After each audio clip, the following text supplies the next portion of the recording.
नबी पाक सल्लल्लाहु अलैहि वसल्लम ने इरशाद फरमाया कि जिन लोगों के जिस्म में बहुत ज़्यादा दर्द रहता है, बहुत सारे लोग ऐसे हैं ना कि जिनका जिस्म में बहुत ज़्यादा दर्द रहता है, थकावट रहती है, पट्टों में दर्द रहते हैं, ऐसे लोगों के लिए मेरे नबी ने एक वजीफ़ा बताया है, एक दुआ बतलाई है कि जो बंदा इस दुआ को सिर्फ एक मरतबा पढ़ लेगा, अपने ऊपर दम कर लेगा, वो दर्द ख़त्म हो जाएगा। चाहे पाँव का दर्द हो, हाथों का दर्द हो, पट्टों का दर्द हो, गर्दन का दर्द हो, सर का दर्द हो, यानी पूरे जिस्म में आपकी थकावट है, जिस्म में दर्द रहता है, सारा दर्द सिर्फ एक दुआ से ख़त्म हो सकता है जो नबी ने बताई है।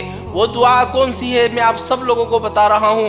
ख़वातीन है, आपके जिस्म में दर्द रहती है, पट्टों में दर्द रहते हैं, तो नबी की ये दुआ पढ़ लो। मर्द हजरात है, बूढ़े हैं, बुजुर्ग हैं, बच्चे हैं, इस दुआ को पढ़ लो, जिस्म का दर्द ख़त्म, जिस्म की तकलीफ़ ख़त्म। वो दुआ कौन सी है अपने पास नोट कर लो।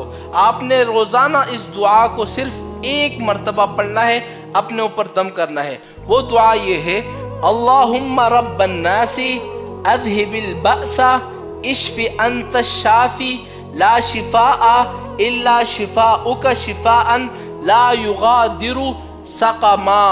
ये वो दुआ है जो हुजूर ने बताई है कि जिस बंदे के जिस्म में तकलीफ़ रहती हो, दर्द रहता हो, पट्टों में दर्द रहते हो, इस दुआ को एक दफ़ा पढ़ ले, अपने ऊपर चुफ कर ले। इंशाअल्लाह हुजूर के बरकत से, हुजूर के फरमान की वजह से आपके जिस्म का दर्द एकदम ख़त्म हो जाएगा, फ़ौरन ख़त्म हो जाएगा। एक दफ़ा इस वजीफ़े को आज़मा कर देख लो।